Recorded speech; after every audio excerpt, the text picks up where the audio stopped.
Congratulations on the quarterly numbers. I'd like to discuss a potential partnership. I'm sorry, I don't shake hands with people whose backgrounds I haven't properly vetted.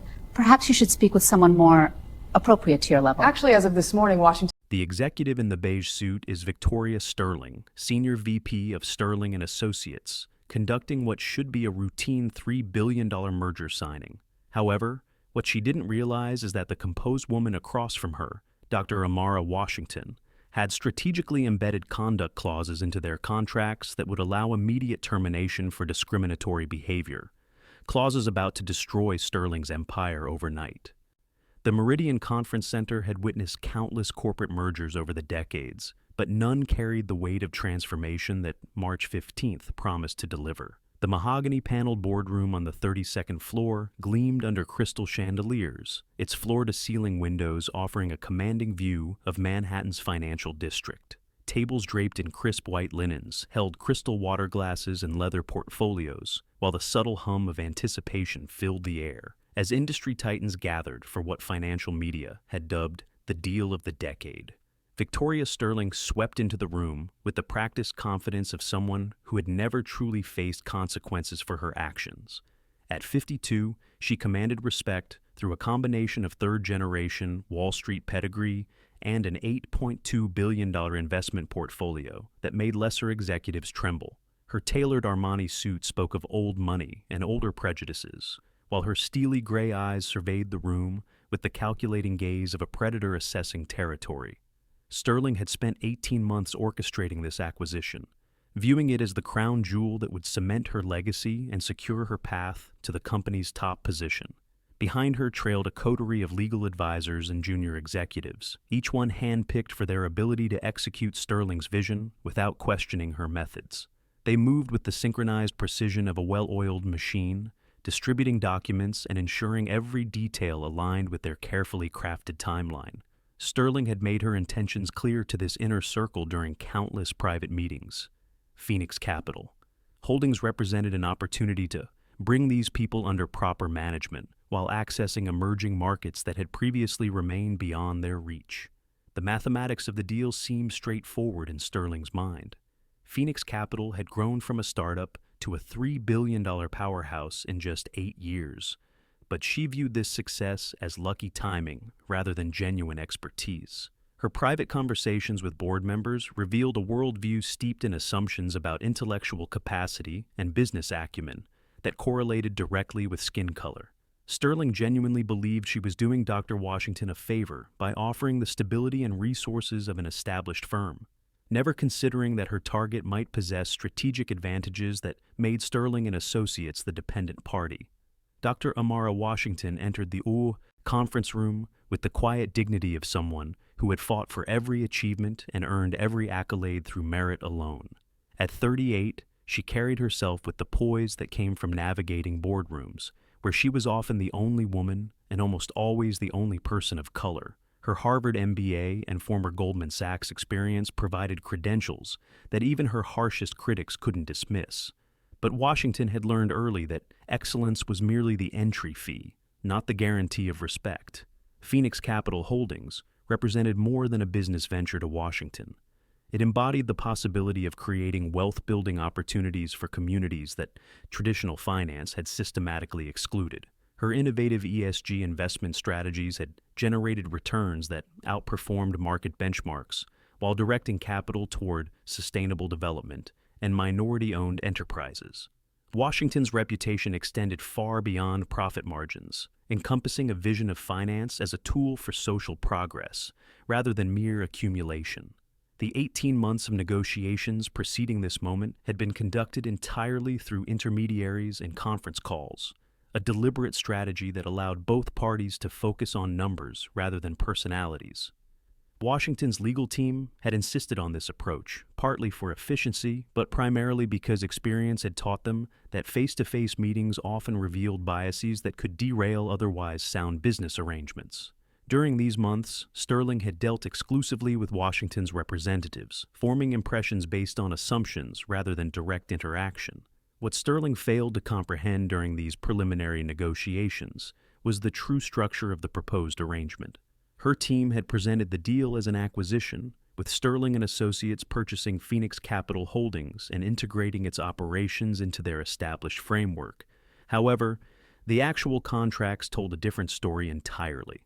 Phoenix Capital had positioned itself as the primary investor and majority stakeholder, with controlling interests in 60% of Sterling's major deals, and guaranteed bridge financing worth $3 billion for current projects. Dr. Washington had insisted on incorporating specific conduct clauses into every major contract her firm signed, provisions that seemed routine to lawyers but carried profound strategic implications. These clauses allowed immediate termination of agreements in cases of discriminatory behavior, with automatic acceleration of all financial obligations and immediate withdrawal of committed capital. Washington's legal team had crafted these provisions based on decades of witnessing how discrimination could surface unexpectedly, even in seemingly professional environments. The assembled crowd of 47 industry leaders, investors, and media representatives created an atmosphere of barely contained excitement as they awaited the historic announcement. Financial journalists prepared to document the creation of the largest minority-led investment firm in American history, while competitors analyzed potential market disruptions and partnership opportunities. The room buzzed with conversations about emerging markets, diversity initiatives, and the changing landscape of corporate America. Sterling moved through the crowd with practiced ease, accepting congratulations and deflecting questions with the skill of someone accustomed to media attention. Her comments to select journalists revealed her fundamental misunderstanding of the power dynamics at play, as she spoke about mentoring young talent and providing stability to promising ventures. These remarks would later be dissected as evidence of the patronizing attitude that had shaped her approach to the entire arrangement. As the formal proceedings prepared to begin, both women stood at opposite ends of a conference table that would either witness the birth of a transformative partnership or become the site of the most spectacular corporate collapse in recent memory. The contracts lay spread across the mahogany surface, their dense legal language concealing clauses that would soon reshape the financial landscape in ways that none of the assembled observers could have anticipated. The stage was set for a confrontation between two fundamentally different worldviews: Sterling's assumption that traditional power structures would always protect her actions, and Washington's strategic preparation for the moment when accountability would finally have teeth sharp enough to bite back. The moment arrived with the subtle shift that precedes all historic events, when ordinary time transforms into something that will be dissected and analyzed for years to come. Dr. Washington rose from her position at the conference table, her movements deliberate and measured as she prepared to formalize what everyone in the room believed would be a groundbreaking partnership. The assembled crowd quieted their conversations, smartphones emerged to capture the historic handshake, and financial journalists leaned forward in anticipation of documenting the birth of America's largest minority-led investment firm. Victoria Sterling remained seated for a moment longer than protocol typically dictated, her fingers drumming against the mahogany table surface as she watched Washington approach. Something in Sterling's posture had shifted subtly but perceptibly, a stiffening that suggested internal conflict between public expectations and private reservations. The cameras focused on both women as Sterling finally stood, her movement lacking the fluid confidence she had displayed throughout the morning's proceedings. The distance between them compressed with each step Washington took, her hand already extending in the universal gesture of business partnership and mutual respect. The room's energy focused on this singular moment, 47 pairs of eyes witnessing what should have been a routine professional courtesy. Washington's expression remained composed and professional, betraying none of the wariness that experience had taught her to maintain when dealing with executives who had never worked as equals with people who looked like her. Sterling's face underwent a transformation that the high-definition cameras captured in excruciating detail. What began as professional composure curdled into something uglier, a visible manifestation of prejudices that had been carefully concealed behind corporate politeness and legal intermediaries. Her jaw tightened, her eyes narrowed, and her entire body language shifted from business professional to someone confronting something distasteful. The change was so pronounced that several observers in the front row exchanged glances, sensing the shift in atmospheric pressure that precedes a storm. The physical recoil came first. Sterling's body jerking backward as if Washington's extended hand carried some contagious disease rather than an offer of partnership. Her movement was instinctive and unmistakable, the kind of visceral reaction that bypasses conscious thought and reveals truth in its rawest form. The gesture sent ripples of shock through the assembled crowd, as business leaders who had witnessed decades of corporate theater recognized something far more authentic and disturbing than typical boardroom posturing. "I don't shake hands with people like you," Sterling declared, her voice carrying clearly across the suddenly silent room. The words hung in the air like toxic fumes, each syllable crystallizing years of whispered assumptions and private biases into public declaration.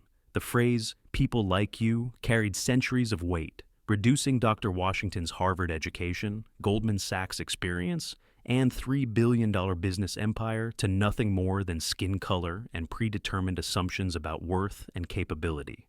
The silence that followed was not merely the absence of sound, but a vacuum that seemed to drain oxygen from the room. Conversations died mid-sentence. Champagne glasses paused halfway to lips, and the clicking of smartphone cameras became the only audible evidence that time continued to move forward. The journalists present recognized immediately that they were witnessing something far more significant than a business merger. They were documenting a moment that would define careers, destroy reputations, and potentially reshape conversations about corporate discrimination for years to come. Sterling continued, apparently oblivious to the magnitude of her mistake, or perhaps driven by some internal compulsion to compound it. "Let's just get this paperwork signed without the theatrics," she added, her tone suggesting that Washington's offer of a handshake represented some form of performance rather than basic professional courtesy.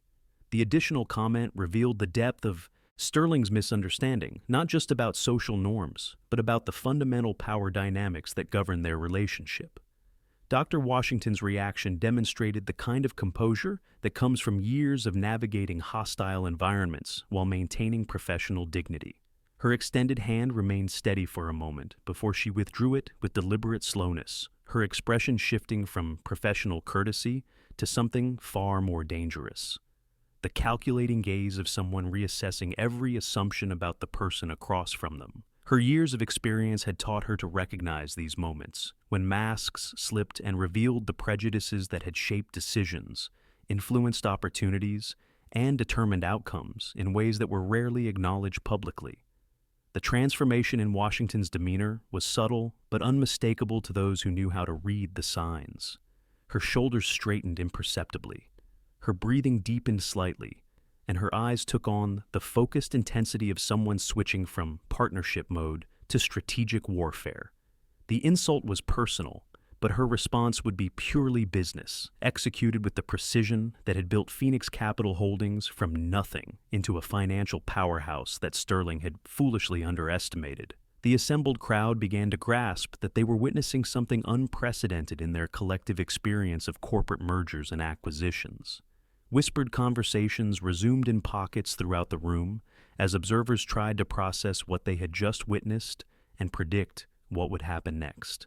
Financial journalists began typing furiously on their devices, recognizing that the story they had come to cover had just transformed into something far more significant and potentially explosive. Sterling's legal team exchanged panicked glances as the implications of their client's behavior began to dawn on them. Several had worked on the contract negotiations and understood the conduct clauses that Washington's lawyers had insisted upon including. What had seemed like routine legal language designed to cover unlikely scenarios now loomed as potential weapons that could be deployed with devastating effectiveness.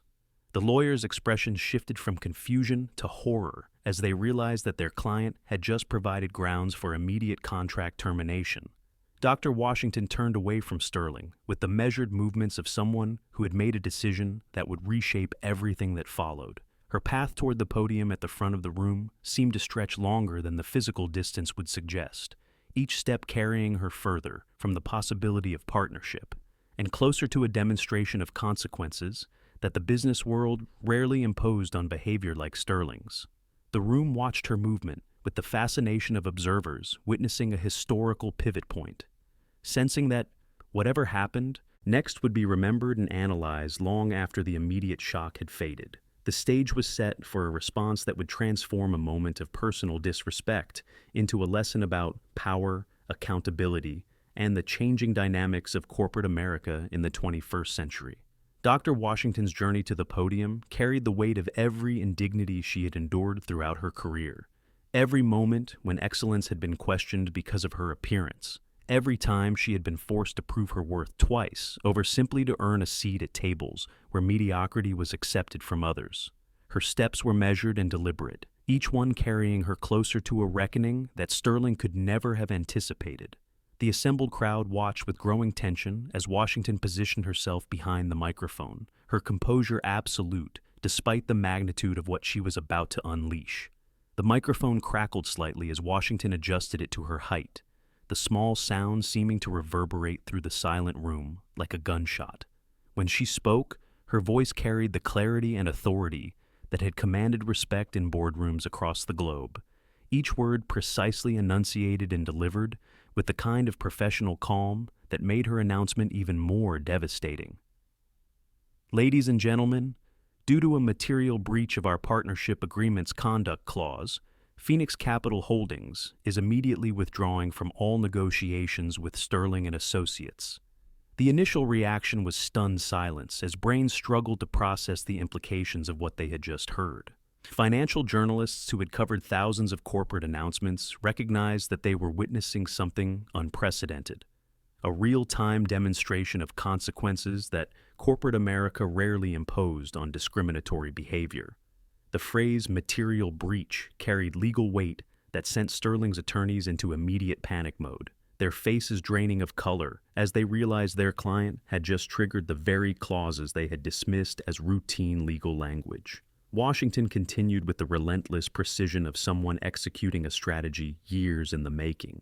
All committed funds, investments, and partnerships are hereby terminated, effective immediately, she announced, her voice never wavering, despite the magnitude of the financial destruction she was unleashing.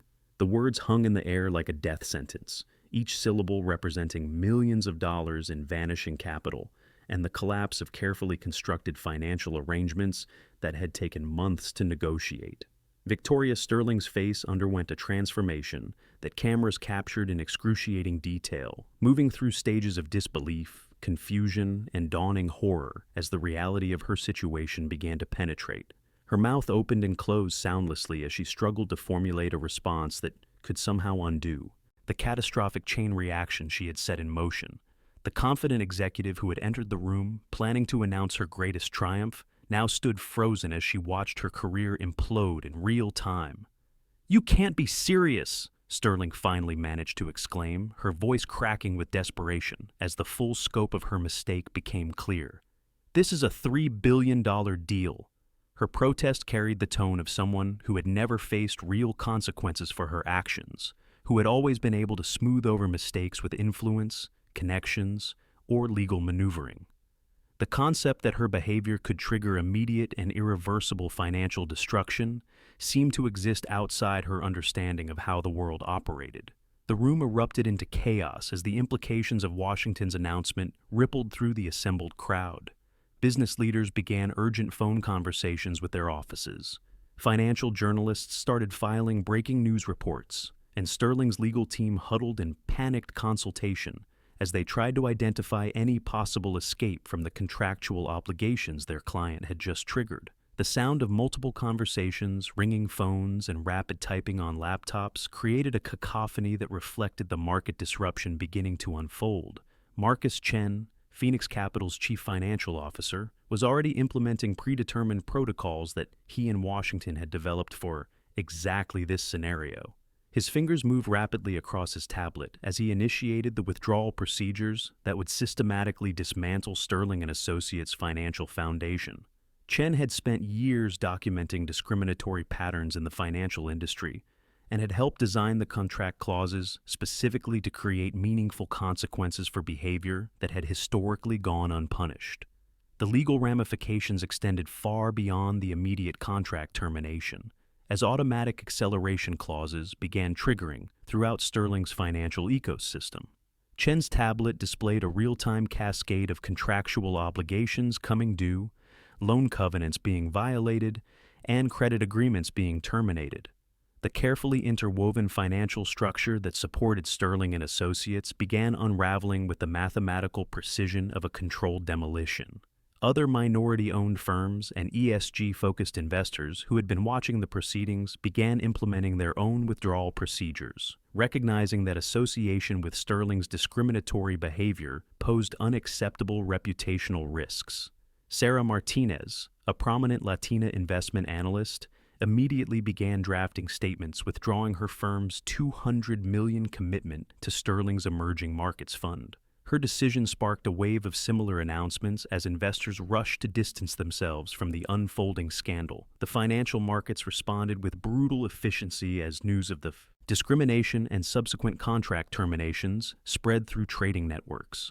Sterling and Associates' stock price began plummeting in real-time trading, losing 20% of its value within the first hour as automated trading algorithms reacted to the negative news flow.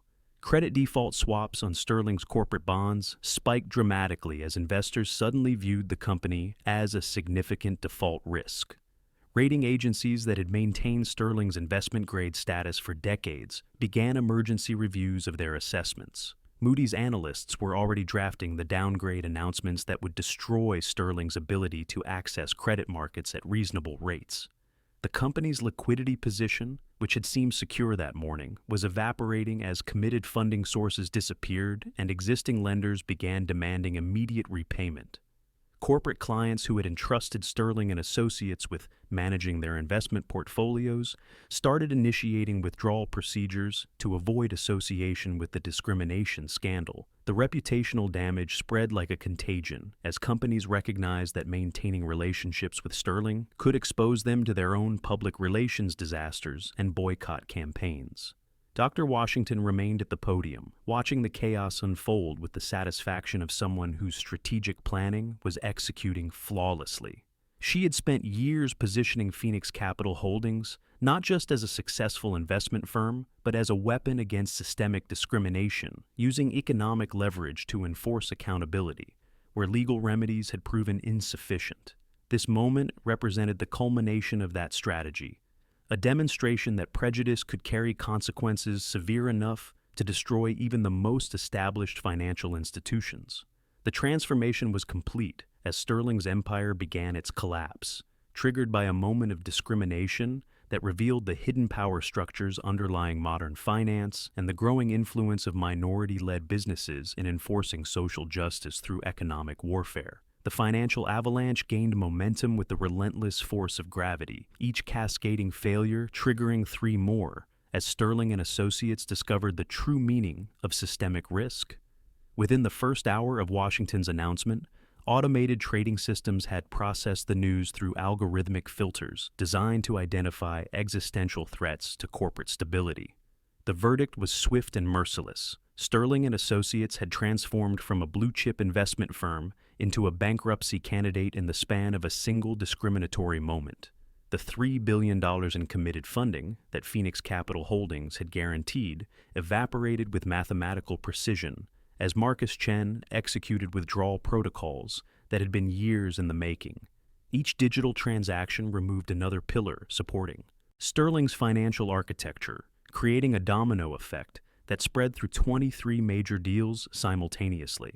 The acceleration clauses that Sterling's lawyers had dismissed as standard boilerplate language now revealed their true purpose as financial weapons designed to impose immediate consequences for discriminatory behavior. Victoria Sterling stood paralyzed in the conference room as her smartphone buzzed with increasingly desperate calls from department heads, board members, and creditors who were watching their investments disintegrate in real time. Her hands shook as she answered the first call from Robert Sterling, her father and the company's founder, whose voice carried 4 decades of Wall Street authority, now tinged with panic. "Victoria, what the hell have you done?"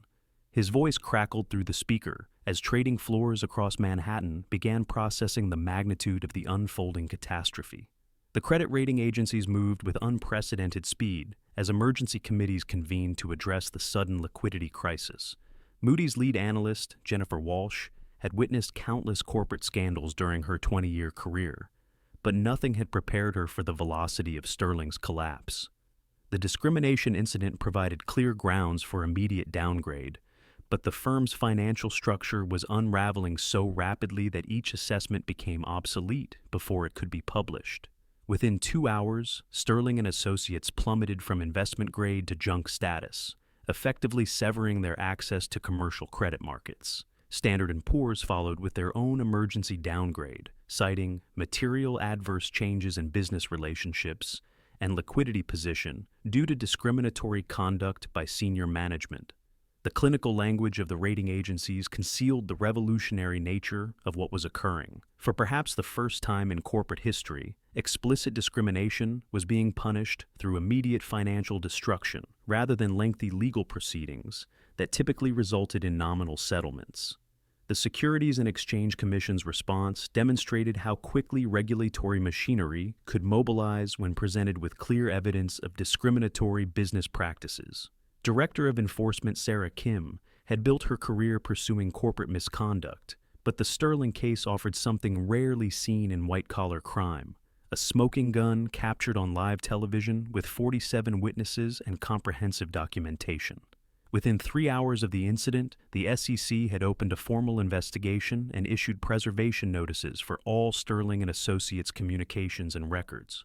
Corporate clients began severing relationships with Sterling and Associates as public relations teams recognized the existential threat that association with overt discrimination posed to their own brands. Meridian Healthcare, Sterling's largest institutional client with $800 million under management, issued a statement terminating their investment advisory agreement effective immediately. Their decision triggered a cascade of similar announcements as companies rushed to distance themselves from the unfolding scandal before social media campaigns could target them as enablers of discrimination. The mathematics of destruction became increasingly complex as interconnected financial obligations created feedback loops that amplified each failure. 23 major loans demanded immediate repayment as liquidity covenants were violated, but Sterling's cash reserves had already been committed to investments that were now frozen or worthless. The firm's asset base, which had seemed substantial that morning, proved to be largely illiquid when subjected to the stress test of immediate mass withdrawals. Bond traders who specialized in distressed debt began circling like vultures as Sterling's corporate bonds traded at increasingly steep discounts to their face value. The credit default swap market exploded with activity as sophisticated investors recognized that Sterling's bankruptcy had shifted from possibility to probability to virtual certainty within the span of a single trading day. The cost of insuring Sterling's debt against default reached levels typically associated with companies in active Chapter 11 proceedings. Dr. Washington's strategic brilliance became fully apparent as the scope of Phoenix Capital's market positioning revealed itself. Her firm hadn't simply been a large investor in Sterling's deals. They had systematically positioned themselves as the cornerstone investor in every major transaction, creating single points of failure that could bring down the entire structure simultaneously. Years of patient capital deployment had created a web of dependencies that Sterling's executives had never fully understood, mistaking Phoenix Capital for a junior partner when they were actually the keystone holding everything together. The contagion spread beyond Sterling's immediate sphere as other financial institutions began reassessing their own exposure to discrimination-related risks. Law firms specializing in corporate governance started fielding panicked calls from clients demanding reviews of their conduct policies and contract language. The Sterling collapse was demonstrating that discriminatory behavior could carry consequences far beyond the typical legal settlements and public relations campaigns that had historically represented the cost of prejudice in corporate America. Victoria Sterling's personal financial destruction paralleled her company's collapse as her substantial holdings in Sterling and Associates stock became worthless paper. Her compensation package, built around equity incentives and performance bonuses, evaporated along with the firm's market capitalization. The personal guarantees she had signed on various corporate obligations now threatened her family's generational wealth, transforming her from entitled executive to potential bankruptcy candidate within hours. The federal investigation expanded rapidly as the Department of Justice recognized the precedent-setting nature of the case. Civil rights violations in corporate settings rarely provided such clear evidence and immediate consequences, creating an opportunity to establish new standards for accountability in business discrimination. Federal prosecutors began preparing charges that could fundamentally alter how corporations approached diversity, inclusion, and executive conduct. As trading closed that evening, Sterling and Associates had lost 78% of its market capitalization, faced immediate liquidity crisis from $2.3 billion in accelerated loan obligations, and confronted federal investigation on multiple fronts. Victoria Sterling's moment of prejudice had triggered the most spectacular single-day corporate collapse in modern financial history, proving that, in an interconnected economy, discrimination carried a price tag that could destroy even the most established institutions overnight.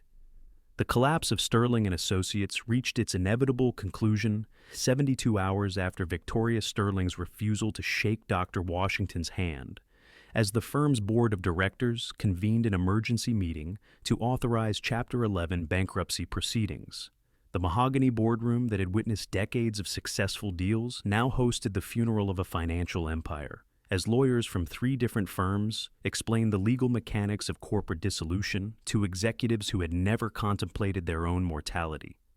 Robert Sterling, the company's 80-year-old founder, sat at the head of the table with the hollow expression of someone watching his life's work crumble due to his daughter's moment of prejudice. The man who had built Sterling and Associates from a small advisory firm into an $8.2 billion powerhouse now faced the reality that 3 generations of family wealth would be consumed by legal fees, creditor settlements, and the cascading financial obligations that Victoria's discrimination had triggered. His hands trembled as he signed the bankruptcy petition, each stroke of his pen representing the erasure of a legacy that had taken 40 years to build. Victoria Sterling herself was notably absent from the bankruptcy proceedings, having been removed from all corporate positions by unanimous board vote, and now facing a cascade of personal legal challenges that threatened to consume whatever remained of her individual assets. Federal prosecutors had filed civil rights charges that carried potential prison sentences, while class action attorneys representing Sterling's employees, investors, and business partners prepared lawsuits seeking damages in the hundreds of millions.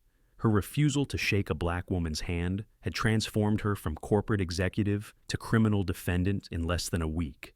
The human cost of the collapse extended far beyond the Sterling family, as 847 employees received termination notices and began the process of seeking new employment in a financial industry that now viewed association with their former employer as toxic.